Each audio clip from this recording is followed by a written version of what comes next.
گەرم و گەشتی سڵاوەکانتان پێشکەش بینەرانی خۆشەویستی تەلەڤیزیۆنی کۆمەڵا لەگەڵتانین بۆ پێشکەشکردنی بەرنامەی ئاسۆی بەرابەری کە هەموو هەفتەیە ڕۆژانەی سێشەمە پێشکەش بەیەوەی خۆشەویست دەکرێت.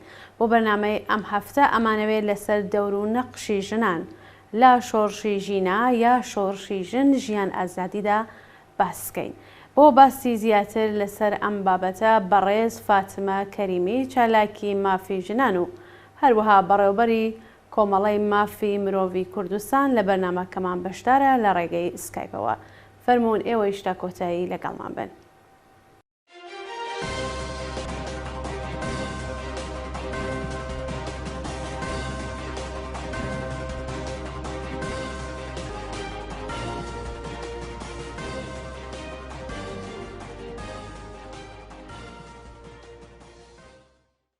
هاوڕێ فاتمە ئەم کاتتان باش، زۆر سپاس بۆ ئامادەبوونت لە بەرنامەی ئاسۆی بەرابەری تەلەڤیزیۆنی کۆمەڵا.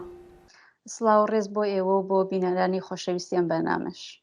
زۆر سپاس دەکەم، سپاس کە بەشداریەکەتان بەهاتن و بەشدار بوون لە بەرنامەکەماندا.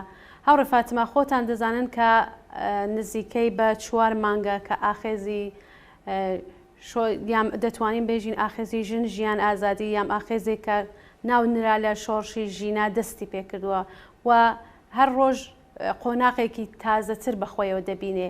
هەڵسانگاندنتان چییە لەم نزیکەی 4 مانگەدا؟ هەر جۆرە کە خۆتان ئاماژەتان پێکرد بەڕاستی زۆر حرەکەتێکی زۆر عەزیزیم بوو بۆیە ئەوانەی کە چاو لەو شۆڕشاکەن جاروبار ناوی ئەنێن شۆڕش، جاروبار هەڵێن ئاخێز یا زۆر نێوی تری لێنێن. فارسەکەی کە بڵێن ئەڵێن خیزشێکی ئەنقلابی یا بازێکی هەر بە ئەنقلاب ناوی لێوە ناوانێکی زۆر زۆر جۆراجۆری بۆ دانێن.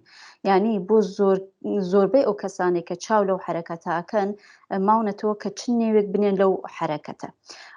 بۆچی؟ چون زۆر زۆر جیاوازە لەگەڵ زۆربەی ئەو حرەکەتانەی کە پێشتر لە ئاستی ئێرانە کراوە. بۆ نمونە ئێمە ئەگەر باسی ساڵی 2009 بکەین دوای دەنگدانەکەی کە ڕوویداوە دوای ئەوە ئەحمەدی نژاد هەڵبژێردرا، شۆڕشێکی زۆر عەزیمیش لە ئێران ڕوویدا. بەڵام ئەو شۆڕشە بۆ نمونە کە گەورەترین شۆڕشی ئەم ساڵانەی ڕابردووە بوو، زۆرتر حرەکەتێکی زۆر ڕفۆرمیستی بوو، داوای ئیسلاحاتیان نەکرد، داوای ئەوەی کە ئەو دەنگدانەی کە من کردم نەتیجەکەی لەکوێیە. یا مەسڵەن بۆ نمونە زۆر دروشم و شتە درا، دروشمەکانیان زۆر لە چوارچێوەی نظام تێپەڕ نابوو و فقط ئەوەی کە لە چوارچێوەی ئەو سیستمی کۆماری ئیسلامی داوای ئیسلاحاتیان نەکرد. بەڵام ئەم حرەکەتە بەڕاستی زۆر زۆر حرەکەتێکی عەزیم بوو و یعنی بڵێن بە بنەڕەتی کۆماری ئیسلامی هەڵتەکان. شاید تا ئێستا نەیتوانێت کە کۆماری ئیسلامی لە بین بوات، بەڵام دروشمەکان، داخوازیەکان و زۆر شتی تر بەڕاستی زۆر زۆر بێوێنە بووە لە تاریخی 43 ساڵەی کۆماری ئیسلامی. تا ئێستا تقریبا لەم ماوەیەدا لە تەواوی ئێران ئەتوانین بڵێن ئەو شۆڕشە دەستی پێکرد لەسەر نێوی ژنان، لەسەر دروشمی ژن ژیان ئازادی. تا ئێستا بەڕاستی حرەکەتەکە زۆر عەزیم بووە، داخوازیەکان زۆر زۆر عەزیم بووە، بەڵام بە پێچەوانش کۆماری ئیسلامیە باش دەیناسین، سیاسەتەکانی دەناسین کە چەند سەرکوتگەرە و تا ئێستا توانیەتی بەلانی کەم بڕێک شۆڕشەکە کەم ڕەنگ کاتۆ. لانی کەم تا ئێستا لانی کەم ئەتوانین بڵێن لە ئێران بانی 500 نەفەر کوژراون، هزاران کەس گیراون، هزاران کەس زامار و بریندار بوون. بۆیە توانیەتی بە سەرکوت تا ڕادەیەک ئەو حرەکەتە لە ئەو پەرۆپوی ئەوەڵەی کە بووی بیخات. بەڵام ئەوەی کە ڕوونا ئەو حرەکەتە زۆر بنەڕەتی بوو و ئیتر هیچ هینێکی نییە کە بڵێن ئەتوانین بگەڕێنەوە بە ساڵانی ڕابردوو یا کۆماری ئیسلامی ئەتوانێت دەست بکات بە ڕەفۆرمێک و بتوانێت خەڵک ڕازیکە. خەڵک ئەوەی کە لەم شۆڕشە ویستیان ئەوەی بوو کە تەنیا ڕوخانی کۆماری ئیسلامیان ئەویست و زۆر دیموکراتیکتر بوو، دروشمەکان و داخەوەزیەکان زۆر سیکۆلار بوو و بەڕاستی خاڵێکی وەرچەرخان بوو لە مێژووی ئەم چەندەی ڕابردووە. و بەڕای من ئەم شۆڕشە شاید کۆماری ئیسلامی بتوانێت بە شێوەی کاتی بڕێک سەرکوتیکە، بەڵام خەڵک زۆر تووڕەیە، شتێکی بۆ لە دەستدان نەماوە و کۆماری ئیسلامیش تەنیا و شتێکە لە دەستی ماوە سەرکوتە. ئیتر چاوەڕێن بزانین کە خەڵک کە ئیستا لە نێو دۆئلێکی سیاسیە لەگەڵ کۆماری ئیسلامی ئەو شۆڕشە بەرەوکوێ بە ئەوەی تر ئەبێت دانیشتن و بزانین چی ڕۆدا لە داهاتوو. بەڵێ زۆر سپاس هاوڕێ فاتمە. هاوڕێ فاتمە خۆشتان باستان لە سەرکوبی کۆماری ئیسلامی کرد. ئێمە زانین ئەمە شەڕی دوو بەرەیەکی خەڵکە، بەرەیەکیی کۆماری ئیسلامی. ئایا پێتان وایە هەر ئەو بەرەی کە خەڵکە هەموو هێزێکی هاوردووە سەمیان، چون کۆماری ئیسلامی هەموو هێزێکی یاوردە بۆ سەرکوب، ئێوە پێتان وایە خەڵک هەموو هێزێکی یاوردووە یام هەر ماوەکە هێزی واقعی خۆی بێتەمەیان؟ بەڕاستی ئەگەر بۆیە زۆر خەڵکە ناتوانن نێوی شۆڕژ یا ئینقلابە فارسی بەکاری بووان، ئەڵێن کە نا زۆربەی خەڵکە ئەو حرەکەتە هەنووز نەبووەتەوە حرەکەتێکی میلیۆن کەسی کە بتوانێت کۆماری ئیسلامی بڕوخێنێت و خەڵک هەنووز زۆربەی لەبەر سەرکوتەکان ئەوەی تر ینی ئەوە شتێکی زۆر سەلمێنراوە کە زۆربەی خەڵک ئیتر کۆماری ئیسلامیان ناوێت و خواستی ئەوەیان هەیە کە کۆماری ئیسلامی بڕۆخێت. بەڵام بەهۆی ئەوەی کە سەرکوتەکە زۆرە، یعنی تۆ لە ماوەی 3 مانگە ئەو هەموو کەسە زۆربەیان جوان و زۆربەیان کەسانێکە پڕ لە ئارەزوو هیوا بوون ئاوانە گیانیان لە دەستدا، ئەو هەموو بریندارە ئەو هەموو گیراوە و ئەشکەنجەوانە بەڕاستی سەرکوتەکە زۆر بوو. هەر ئێستاش ئەو خەڵکەی ئەتوانین بڵێن کە نا هەموو خەڵکی ئێران نەبوو، خەڵکەکە زۆر کەم بوو، بەتایبەت بۆ نمونە لە کوردستان شۆڕشەکە زۆر عەزیم بوو، لە بەلوچستان ئەیبینین بە هەر هەفتە جومعانە خەڵک لەسەر شەقامە، دروشمەکانیان ڕوخێنەرە، خواسیان ڕوخانی کۆماری ئیسلامیە. بەڵام بەداخەوە ئەو حرەکەتە نەیتوانی ببێتە حرەکەتێکی سەراسەری ڕوخێنەر.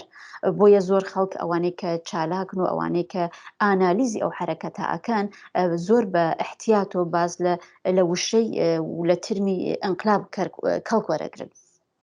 بۆیە منیش پێم وایە بەهۆی ئەو سەرکوتە هەرچەند هەتا ئێمە بۆ نمونە ئەبینین بۆ ئەوەڵ جار لە مێژوو بینیمان کە لە مێژووی ئێرانە کە مناڵانی مەدرسە قوتابیەکان ئەوانە هاتنە سەر شەقام، حتا مناڵی چکۆلە بنەماڵەکان باسیەکەن کە ئێمە ناتوانین مناڵە چکۆلەکانمان بۆ کۆنتترۆل بکرێت کە هەمیشە ئەو دروشمانەی بڕۆخی کۆماری ئیسلامیە دش بە خامنەئی خەریکن دروشمەدەن.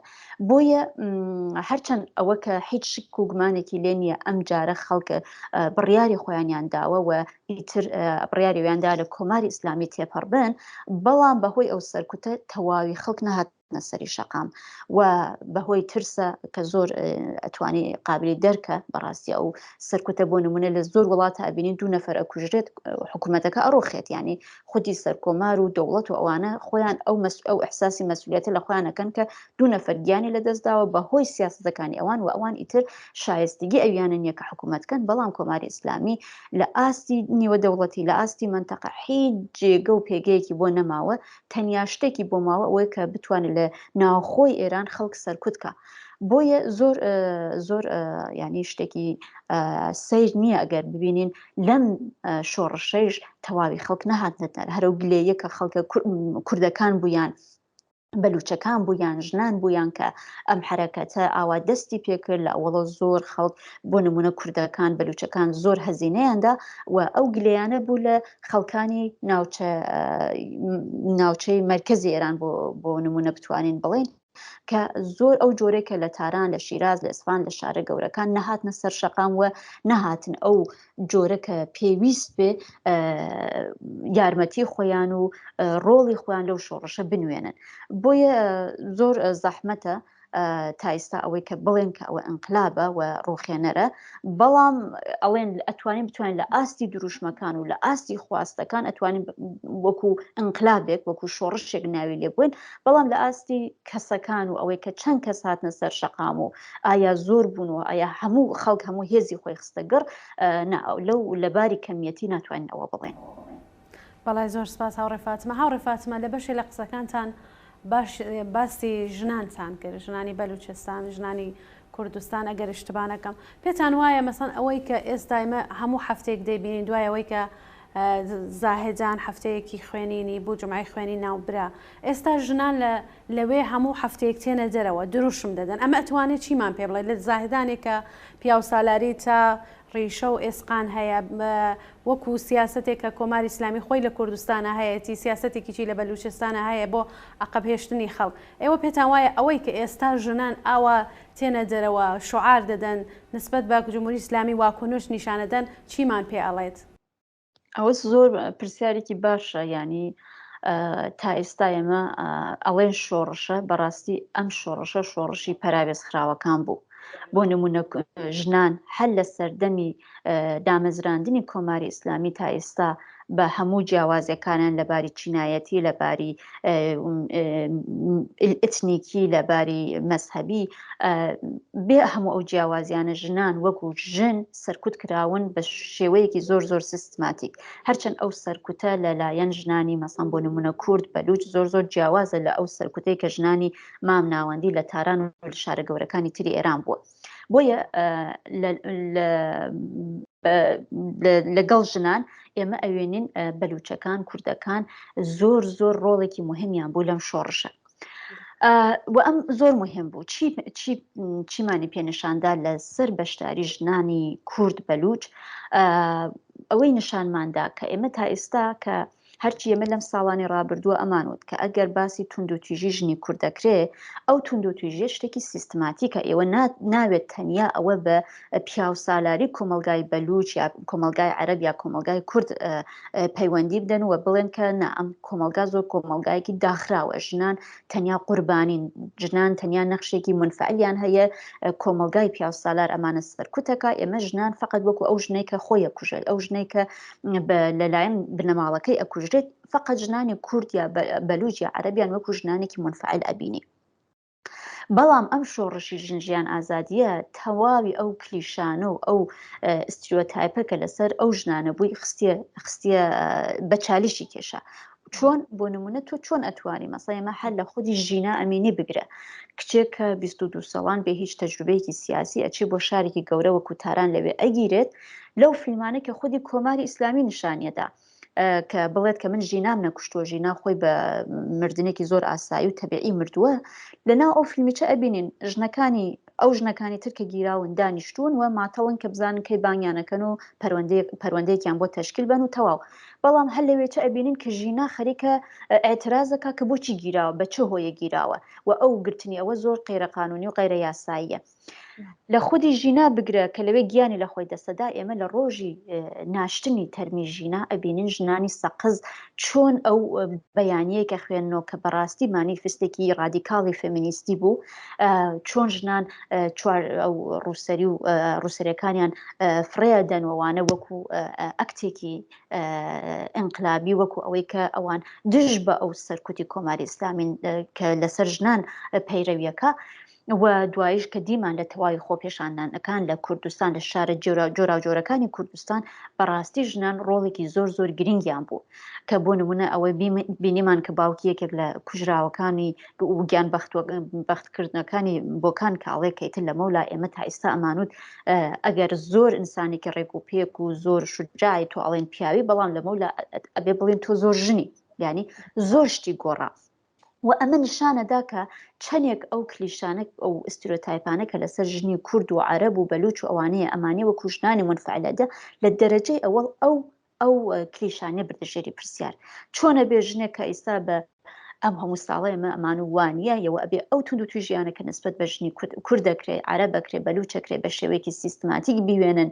ئەو ژنانە ژنانێکن کە لە بەرامبەری ئەو سیستمی پیاو سالاریەت دەنگیان هەڵبڕیوە بۆیە گیانی خۆیان لە دەستەدەن. ئەو ژنانە ژنانێکی منفعلن، دروستە گیانی خۆیان لە دەستەدەن، بەڵام ژنانێکن تو ئەبێ ئەو سوژگی ئەو ژنانە ببینی کە لە بەرامبەری ئەو سیستمی پیاو سالاریەت دەنگی هەڵبڕیوە بۆیە ئەکوژرێت. ئەنیا ئەگەر من ژنێک بم هەمووی ئەو نورمە کۆمەڵایەتەکان ئەو جۆرەی کە هەیە داستەپاو بەسەر من قبولی بکەم ئیتر بۆ گیانم لەدەست بم. بۆیە ئێمە زۆر بە پێچەوانەی ئەو کلیشانە هەوڵمانەدا کە ئەوە بسەلمێنین، بەڵام خۆ ئەو دیسکورسە زەوت و ئەو دیسکورسە زاڵە بەڕاستی نەیەهێشت ئەو دەنگە جیاوازانە خۆی دەرببڕێت. بەڵام ئەم شۆڕشە وەکو مثالێکی زۆر زۆر ئاشکرا توانی ئەوە نیشان باکە چەندێک ئەو ئانالیزانە پڕ لە هەڵە بوون و چەندێک خۆی بە زمانێکی پیاو سالارانە سوژگی ئەو ژنانیە نادی وەکو ژنانێکی منفعل و سەرکوت کراو کە هیچ دەنگێکیانی و تەنیا ئەتوانێت لە نەخشی قوربانی و منفعل و وەکو ڤیکتیم ئەوانە ببینین. ئەم شۆڕشە ئەوەی خستە ئەو کلیشانی خستە بە چالشی کێشە بردێ ژێری پرسیار و ئێمە حتا لە ژنانی مەسەڵەن بۆ نمونە ژنی کورد توانیمان تا حدێک ئەو دەنگی خۆمانە هەڵببڕین. بەڵام مەسەڵەن ئەگەر باسی بەلوچستانەکەین، ئەو کەسانێک کە چوونەتە بەلوچستان دیویانە بۆ نمونە من خۆم چەند هەفتەیەک لەوێ بووم، بەڕاستی ینی لەباری ئەگەر بڵێن کوردەکان لەباری سیاسی زۆر زۆر سەرکوت کراون، ژنانی بەلوچ بە تایبەت ژنانیان لەباری کۆمەڵایەتی لەباری ئابووری ینی ئەسڵەن پێ وانییە کە ئەوە وڵاتێکە منتەقەیەکە لە ئێران، ینی ئەسڵەن هیچ ڕەبتێکی بە ناوخۆی ئێرانی ئەوەندە مەحرومە ئەو منتەقە. من خۆم بۆ نمونە چەندین ساڵە دانشگاکانی ئێران بووم، یەک دانەژنی بەلوچم نەبینا، ینی ئەسڵەن زۆر زەحمەت و ئەو ژنانە بتوان بخوێنن، بتوان دەنگی خۆیان هەڵببڕن.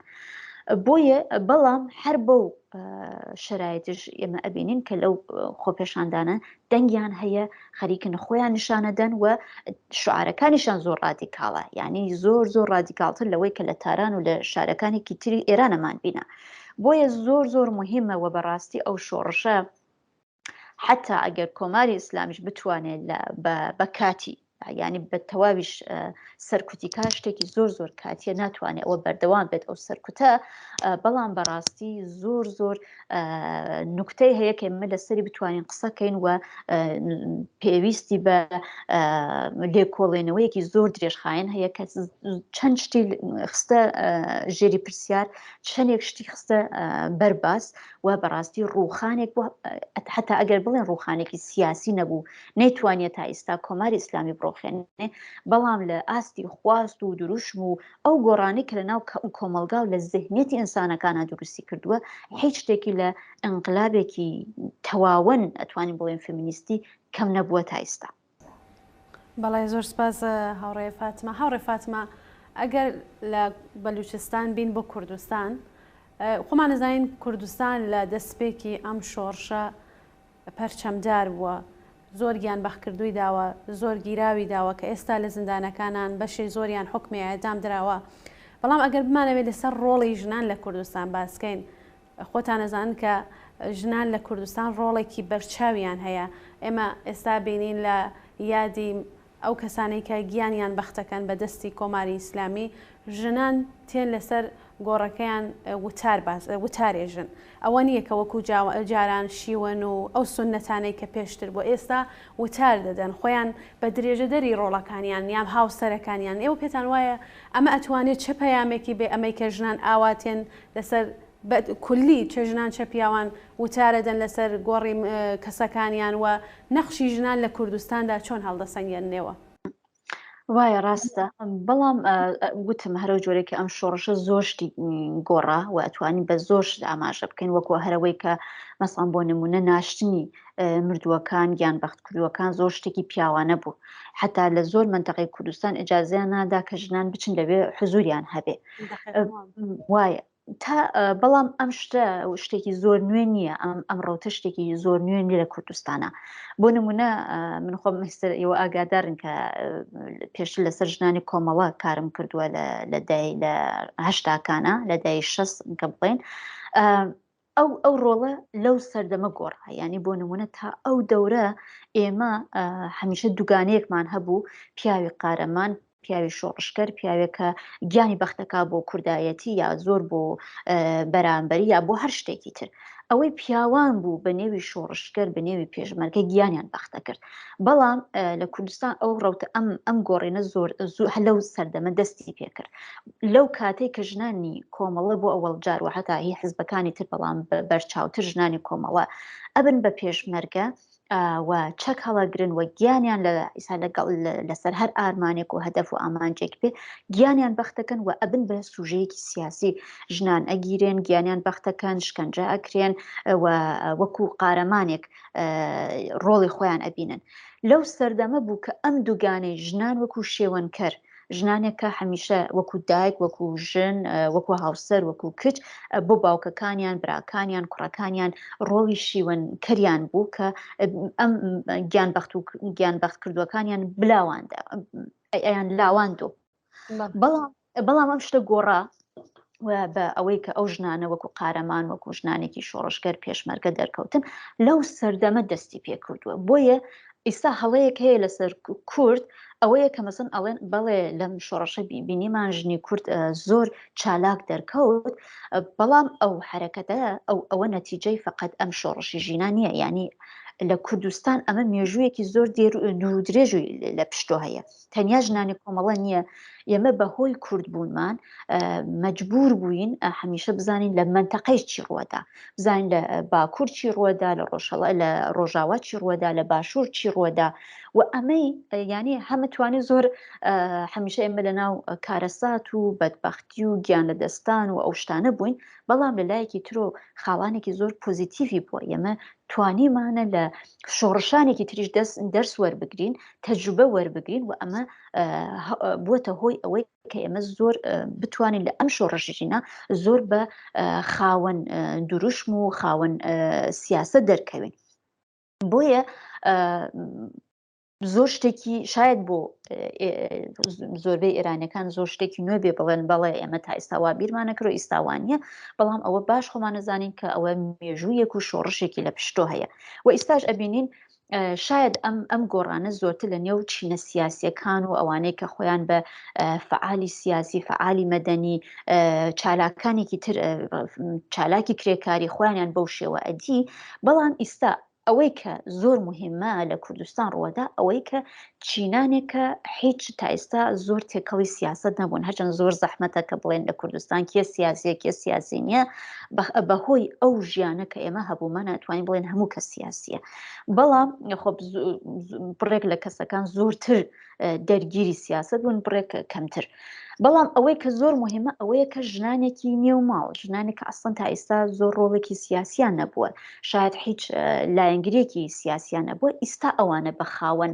هەڵوێست دەرەکەون ئەوە زۆر زۆر شتێکی نوێیە لە کوردستان و بەڕاستی ئەوە ینی زۆر ئەبێت لەسەری بوەستین لەسەری قسە بکەین بۆیە ئەم ژنانن ئەبینین کە تریبوونەکان وەرەگرن دەنگیان هەڵا بڕن ئەم ژنانە خۆیان ئەبنە ساحێ و دیسکورسی خۆیانیان هەیە وتار ئەڵێنەوە و نە بە ژنێکی شێوەنکەرێکە و فقط بۆ ڕۆڵەکان و بۆ مێردەکانیان و بۆ ئەوانەی کە گیانیان بەخت کردووە خۆیان هەڵوێستانێک وەرەگرن کە ئەو هەڵوێستانە ئەبینین لە ناو میدیا زۆر بە بەربەڵاوی باسی ئەکرێ ینی ئەبینین بە زوانانێکی تر تەرجمە ئەکرێتەوە وەرەگرێتەوە خەڵک باسی لەسەرەکە ئەوە یەکە زۆر زۆر مهمە و ئێستا بەڕاستی ئێمە تا ئێستا ئەگەر باسی ژنانی کوردمانە کرد فقط ئەو ژنانەکە لە نێو حزبەکان هەبوون ئەو ژنانەکە سیاسی بوون چالاک بوون نێوێکیان بۆ خۆیان دەرکرد بوو بەڵام ئەوەی کە مهمە ئێمە ئەبێ ئەو ژنانش کە تا ئێستا دەنگێکیان نەبووە تا ئێستا لە چوارچەوەی ماڵەکانە بوون هەڵوێستیان نەبووە بەڵام ئێستا ئەبێنین زۆر زۆر لە هەموو کەس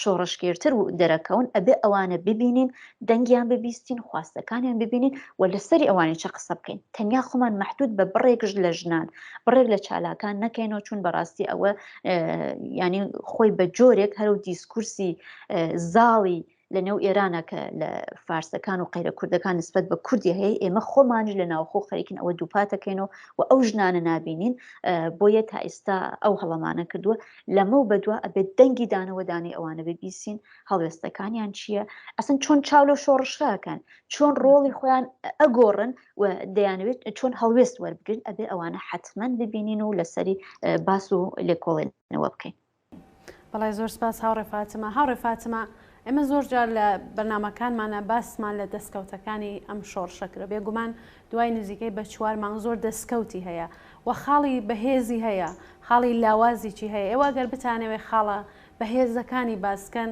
کامانن و ئەگەر خاڵە لاوازەکانیشی باسکەن کامانە هەر لە نیو قسەکانە تقریبان ئەم لا ئەولا قسەم کرد، بەڵام ئەوەی کە بۆ من زۆر بەهێز بوو ئێستا لە زۆر میدیای دەرەوەی ئێران، لە میدیای بڵێن لە سەتی ئینتەرنەشناڵە ئەگەر بیبینین، باسی ئەوەکەن لە ئەم حرەکەتە، لە ئەم شۆڕشی ژنجیان ئازادی وەکو ئەوەڵین شۆڕشی فیمینیستی لە سەتی دنیا باسیەکەن. ئەوە بەو مانایە نییە کە ژنان بۆ ئەوەڵ جارە ئاوانە وەکو ساحێ و هەڵوێست دەرەکەون ئەبن بە سوژەیەکی سیاسی. ژنان لە بنەڕەتی ینی ئەم دنیا کە بەوجود هاتووە، ئەم ژنانە هەمیشە ڕۆڵی خۆیانیان هەبووە، هەمیشە شان بەشانی پیاوان بەشداریان کردووە لە هەموو ئاستێکە.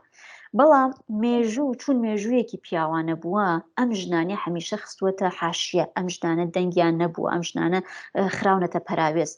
بۆیە ئێمە زۆربەی شۆڕشەکان کە باسیەکەین ئەڵێن فلان پیاو وای بوت، فلان پیاو کوژرا، و حتا ئەمە لە شۆڕشی کوردەکانی شابینین، لە نێو بزوتنەوەی جیاوازەکانە ئەمە ئەبینین کە ژنان هەمیشە بەشداریان بۆ مستەقیم و غەیرە مستەقیم، بەڵام ئەوەی کە بووە دەنگی پیاوەکان دیار بووە، هەڵوێستی پیاوەکان بووەوە.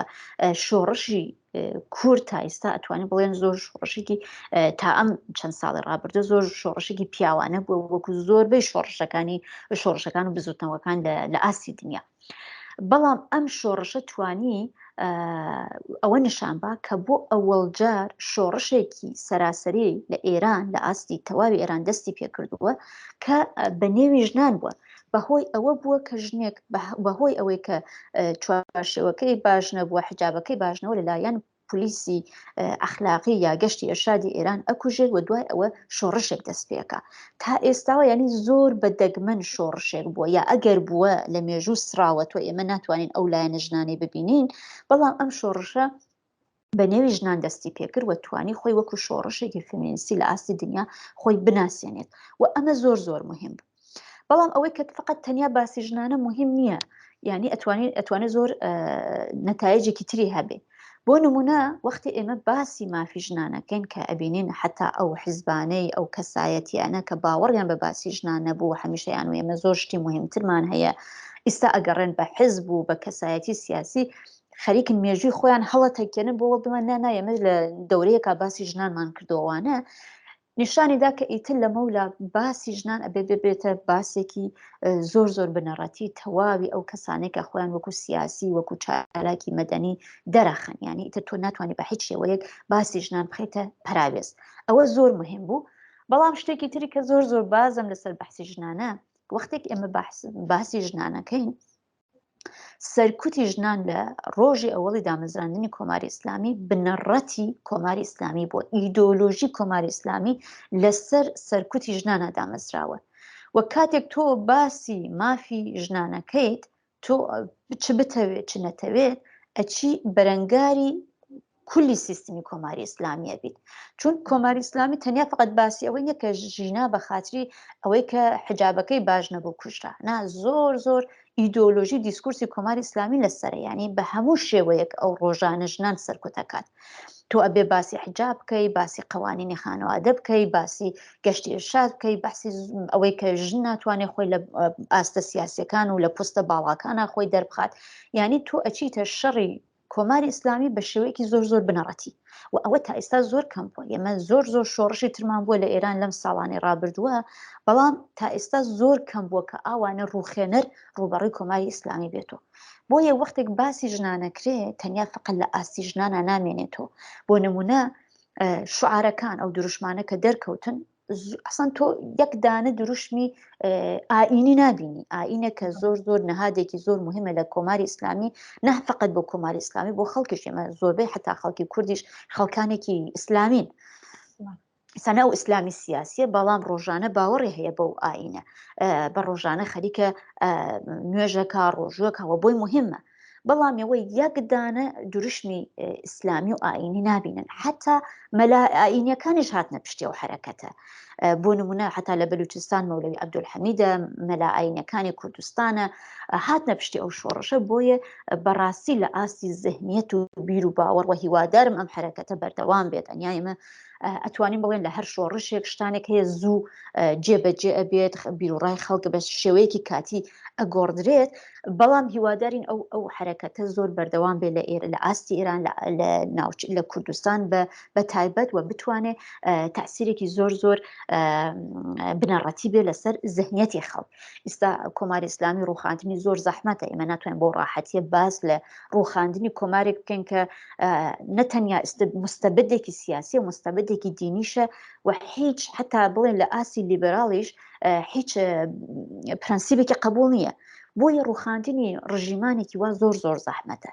ئێمە لە میسرا، لە تونس، لە ئێران پێش لە ڕژیمی پاشایەتی ئێران چون ئەمانە تا ڕادەیەک پرەنسیبەکانی دەرەوەی وڵاتە ڕۆژاوایەکانیان قبول بوو، تا ڕادەیەک گوێیان کرد بۆ وڵاتە ئوروپایەکان کە چیانەوت. بەڵام کۆماری ئیسلامی هیچ گوێگرێکی نییە بۆ وڵاتانە بۆ پرەنسیبە حتا لیبراڵیەکانیش.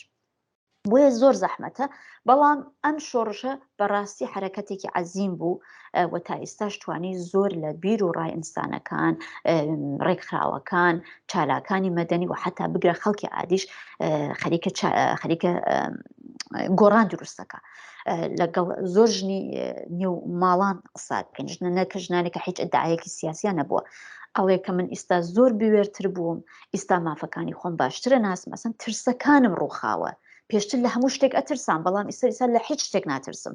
زۆر ڕاحەت خەریکە قساکە، لە هەر جێگەی خەریکە خۆی دەرەبڕێت و ئەمە زۆر زۆر مهمە.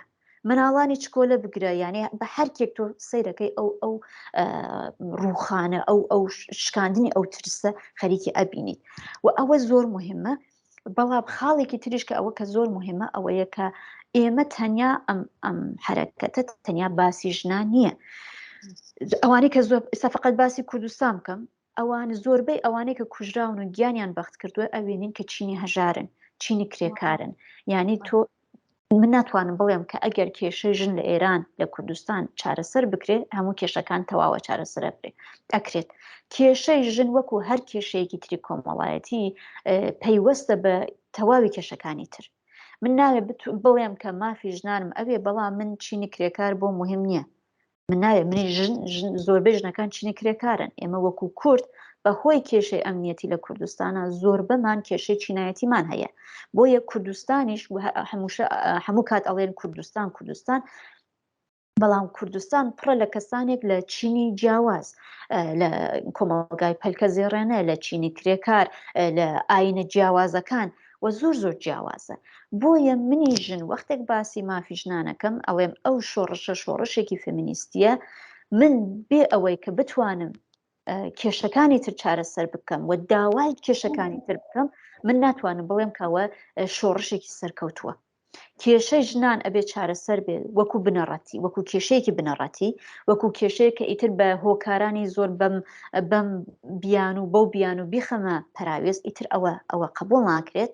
کێشەی ژن یەکێک لە کێشە ئەسلەکانە، بەڵام هەمووی کێشەکان نییە.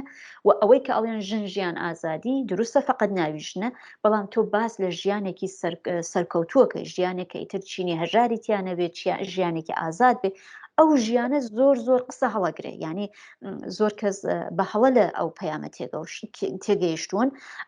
ئەبینن مەسەڵەن بۆ نمونە فەراحی پەهلەوی یا کەسانێک فقط وەختی باسی ژیانەکەی وەکو دایکایەتی لەسەر ئەو شتە باسەکە، زۆربەی خەڵکیش لەو پەیامە لەو دروشمە بە هەڵە تێگەیشتون. بەڵام ئەو ژیانە باسی ژیانێکی سەرکەوتوو، ژیانێکی بێ پەراوێز خستن، ژیانێکە ئیتر زوڵم و زۆرداری و سەرکوتی تیانە بێت.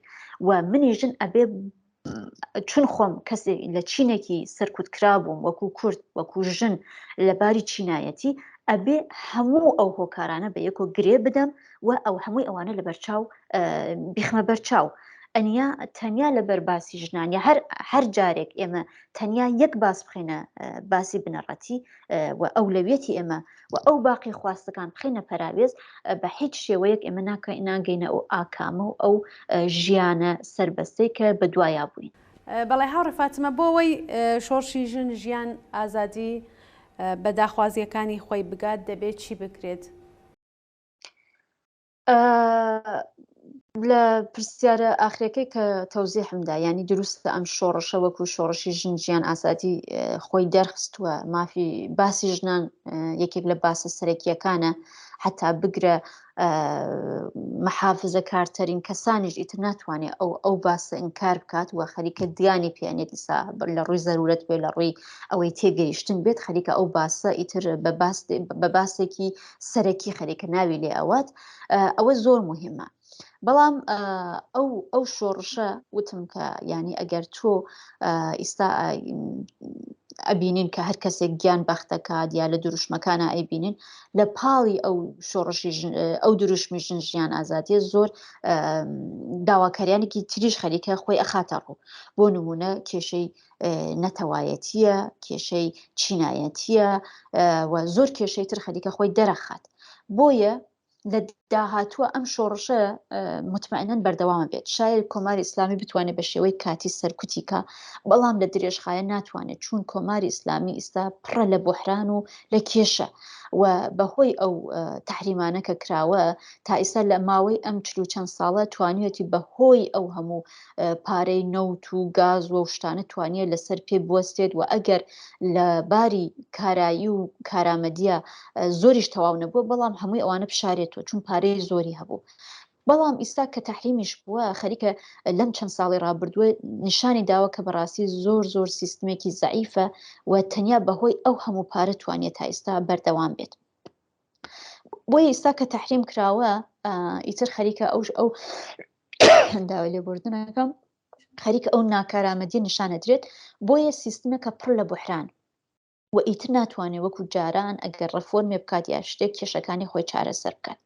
و ئیستاش ئەگەر بتوانێت بە شێوەی کاتی بەو سەرکوتە بەڕاستی بنەڕاتیە، یعنی بە هەموو شێوەیەک خەریکە خەڵک لە هەموو ئەبزارێک خەریکە خەڵک سەرکوتەکات، حتا ئەگەر خەڵک خۆی یارمەتی خەڵکی بنەماڵی ئەو گیان بەخت کردوانە ئەدات، ئەوانەی کە زامارن، ئەوانەی کە گیراون، حتا ئەویشە قبول ناکە و ژمارە حساوی ئەو بنەماڵانە کنترۆڵەکات و وەدایە خات، ینی لە هەر شێوەیە کەڵک وەرەگرێ بۆ سەرکوتی خەڵک. و ئەمە فشارێکی زۆری خستۆتە سەری خەڵک. بێگومان ئەو فشارە زۆرە، حتا ئێمەش کە لە دەرەوەی ئێرانین بەڕاستی ئەو فشارە دەرکەکەین، ینی شاید فشارێکی ئابووری نەبێ، بەڵام فشارێکی ڕۆحی ڕەوانی زۆرە لەسەر خەڵک. بەڵام ئەو فشارە ناتوانێت تا سەردەم بێت و هەرو لە ئەوەڵش ئاماژەم کرد ئیستا بووەتە دوێلێکی سیاسی لە بینی خەڵک و حکوومەت و حکوومەت زۆر ناکارامەتە. بۆیە حتا لە داهاتووشە بە زوویش ئەتوانێت بە بحرانێکی تر دووبارە خەڵک بێنە سەر شەقام. بەڵام بۆیە کە ئەو شۆڕشە بتوانێت سەر بکەوێ ڕووخانی حکوومەتێک زۆر ڕاحەتە، ینی کۆماری ئیسلامی ئەمڕۆ بێ سبەی بێ 10 ساڵی تر بێ ئاخری ئەڕوخێت، ئەوە زۆر ڕاحەتە. بەڵام ئەوەی زۆر زەحمەتە و ئیستاش هەنووز لەبیرم چووکەی جوابی ئەو پرسیارانتانە بەمۆکە ئەو پرسیارەتان کەوتت نکاتە منفیەکەی ئەم شۆڕشە چیەکە ئیسا لێرە جوابی دەمەوە. ئەم شۆڕشە زۆر شۆڕشێکی ڕێکوپێک خەریکە زۆر شت ئەگۆڕێتەوە ئەوانە بووە، بەڵام لە پاڵی شایمە ئەبینین کە بازم لە ئەوجی ئەو شۆڕشە خەڵکانێک و گروپانێکن هەن کە نایانەبێ دەنگ و ڕنگ و خواستەکانی چینە کە لە هەموو کە زۆرتر سەرکوت کراون و لەم شۆڕشە زۆرتر بە ساحی و هەڵوێست دەرکەوتون نایانەوێ ئەو دەنگانە ببیستن.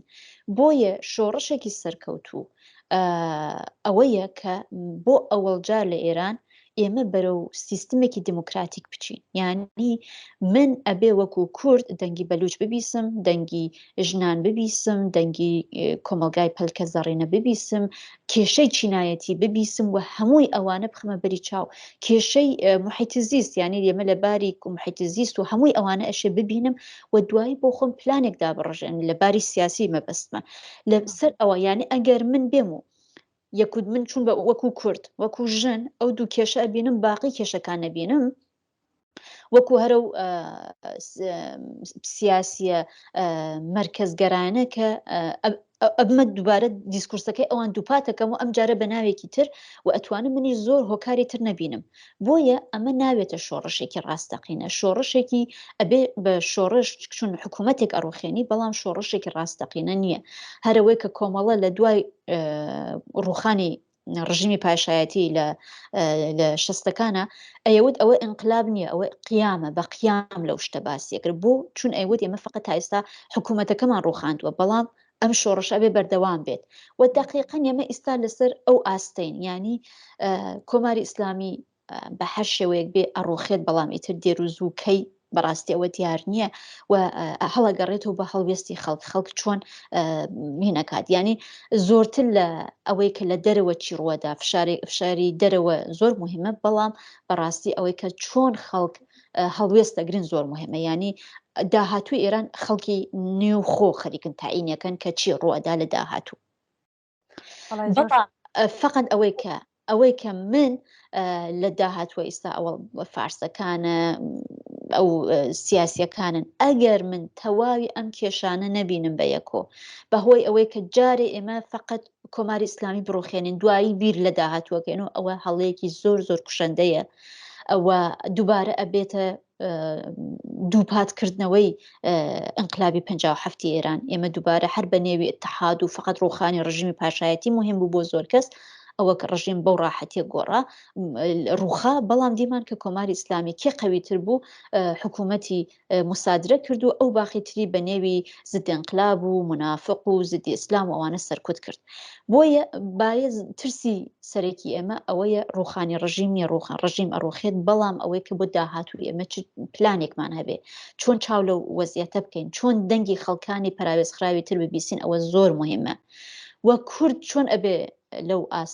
لەم مەرحلە چۆن هەڵسو کەوتکە کوردیش متاسفانە بڕێک لە کوردەکان سیاسیەکان هەر ئەوەیە کە ئێمە جارێ اتحادمان بێ ئەتلافمان بێ وانە ئێمەش ناگەین بە ئەهدافان ئەبێ لە هەل لە بنەڕەت و ئەبێ زۆر زۆر سوور بین لەسەر شتانێک کە ئەمانەوێت و ئەوەی کە پێویستی بە کورتەیە کەسانێکی ترە هەرچەند ئێمەش پێویستان بە کەسانێکی ترە بەڵام ئەگەر لەسەر مەوازەی خۆمان تند نەبین بە زمانێکی دموکراتیک ناڵێن بە زمانێکی تند و تیژ بە زمانێکی دموکراتیک ئەوە خواستەکانمانە ئەو شتانە ئەبینین و بۆ ئێرانێکی دموکراتیک ئەکۆشین ینی ئەبێت تۆ هەڵوێست و خواستەکانت لە بەرچاو تا بێت و دوایی بتوانی ئەگەر کەسانی تر قبولیان کرد لەگەڵ کەسانی تراتوانی دانیشی و بۆ داهاتووی ئێران بتوانێ پلانێک و بەنامەیەکدا بڕێژی ئەنیا خارج لەو چوارچەوە بێت ئەو شۆڕشی ژنجیان ئازادیە ناتوانێت بە داهاتوویەکی ڕێک و پێک و دموکراتیک ئێمە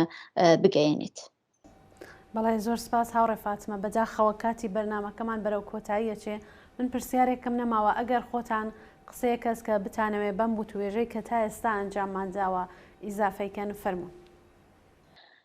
دەستان خۆشێ سپاسدانەکەم بۆ بانکردنی من بۆم بەرنامە تەنیا مەسەلەیە کە ئێمە زۆرچی لەسەر باسمان کرد ئەوەیە کە هەرو جۆرێک کە ئیستا بەم شۆڕەشی ژنجیان ئازادیە نیشانیدا کە مەسەلەی ژن چەند مهمە ئێمە ئەبێ لە ناوخۆی کوردستان ئەو جیاوازیانە لە نێو کۆمەلگای کوردی ببینین بە نێوی ئەوەی کە کورد تەنیا مەسەلەی کوردایەتی بۆی مهمە بەڕاستی وانە زۆر مەسائلێکی ترەیە لە پاڵیان مهمە و ئەبێ هەمووی ئەو مەسائلە لەگەڵ یەکا گرێ بدەین کۆمەلگای کوردی وەکو کۆمەلگایەکی یەکدەست و هێمۆژن چاولێ نەکەین و لەسەر تەواو ئەو جیاوازیانە خواستەکانی کۆمەلگای کوردی ئێمە دابڕێژین بۆ داهاتوویەکی باشتر و بتوانین بە گفتمانێکی زۆر دموکراتی لەگەڵ تەواوی چینەکانی تری کۆمەلگای ئێرانی بەگشتی بتوانین هەوڵێک بین بۆ ئێرانێکی دموکراتیکتر.